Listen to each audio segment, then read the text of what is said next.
Hello दोस्तों, welcome back to Fluence study.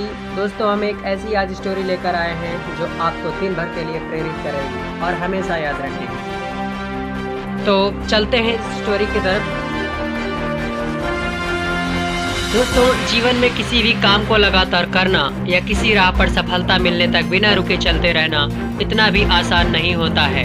लेकिन आप लोग निराश मत होइए, क्योंकि अगर समय समय पर हम प्रेरित होते रहें तो यह काम भी आसान हो जाता है। आज की एक छोटी सी मोटिवेशनल कहानी में कहानी आप में नई जान फूंक देगी और आप जिस भी काम को लगातार करना चाह रहे होंगे उसके लिए आपको प्रेरणा देगी। इसीलिए मेरी आपसे रिक्वेस्ट है कि इसे एक बार आप पूरी जरूर सुनिएगा। एक कहानी है।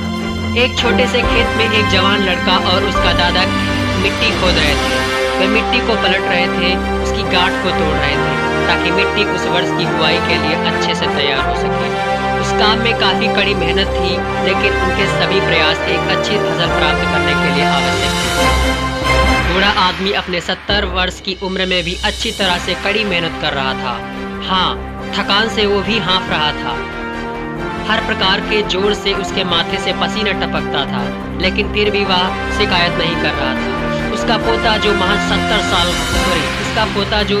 17 साल का था, तंदुरुस्त और ताकतवर, वह मिट्टी को पलटने और गांठों को तोड़ने में लगातार मेहनत और ताकत के लिए कोसता। फिर भी वहां खड़े होकर वह हाँफता और थोड़ी देर के लिए रुक जाता। थोड़ा आराम करने के बाद एक बार फिर से वह काम शुरू करने से पहले शिकायत करता। थोड़ी देर बाद युवा पोता देखता कि उसके दादाजी ने जितना काम कर जमीन को तैयार किया वो खुद ने की तैयार की जमीन से बहुत ज़्यादा है। दादाजी, जब आप इतने बूढ़े हो फिर भी आपने मुझसे इतना अधिक काम कैसे किया? तो आपने दादा से पूछता है। दादाजी ने उसे जब जवाब दिया तो उसकी उम्मीद नहीं थी। जब हम किसी काम को मुश्किल मानते हैं और उसके बारे में ज़्यादा सोचते हैं तो सच में मुश्किल हो जाता है, और हम बिना सोचे जब उसे करते हैं और करते ही रहते हैं तो वो आसान हो जाता है। पोता थोड़ा अभिचिंत हो जाता है, इसलिए दादाजी अपनी बात जारी रखते हैं। जब हम अपना समय यह सोचने में बिताते हैं कि कोई काम कितना कठिन है और अभी कितना सारा बाकी है, तब हमारा मन बहुत बहाने बनाने लगता है। इन सभी चीज़ों के बारे में सोचना, अपने स्वयं के विचारों के बवंडर में फंसना ही उस काम को हमारे लिए बहुत ज़्यादा कठिन बना देता है। इसलिए हमारी समझदारी इसी में है कि वास्तविक रूप से पहली बार में शारीरिक कार्य किया जाए। जब आप तय किए गए काम के बारे में ज़्यादा सोचते हैं और अपने दिमाग को नकारात्मक विचारों पर ध्यान केंद्रित करने की अनुमति देते हैं तो आपकी गति उस काम को करने के लिए अपने आप धीमी हो जाती है।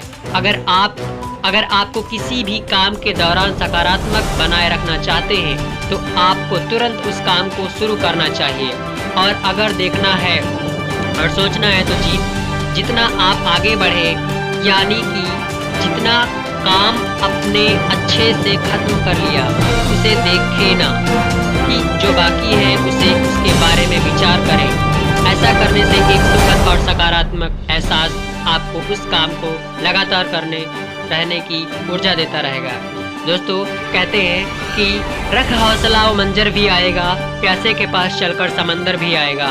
थक कर ना बैठे मंजिल के मुसाफिर, मंजिल भी मिलेगी और जीने का मजा भी आएगा। इसीलिए कहते हैं दोस्तों कि जीवन में कभी हार नहीं माननी चाहिए और किसी भी काम को करने से नेगेटिव थिंकिंग माइंड में नहीं लानी चाहिए। दोस्तों, अगर हमारा चैनल आपको पसंद आता है तो प्लीज़ इसको लाइक, सब्सक्राइब और बेल आइकन को दबाना ना भूलें। साथ ही साथ अपने दोस्तों के साथ शेयर करें ताकि हम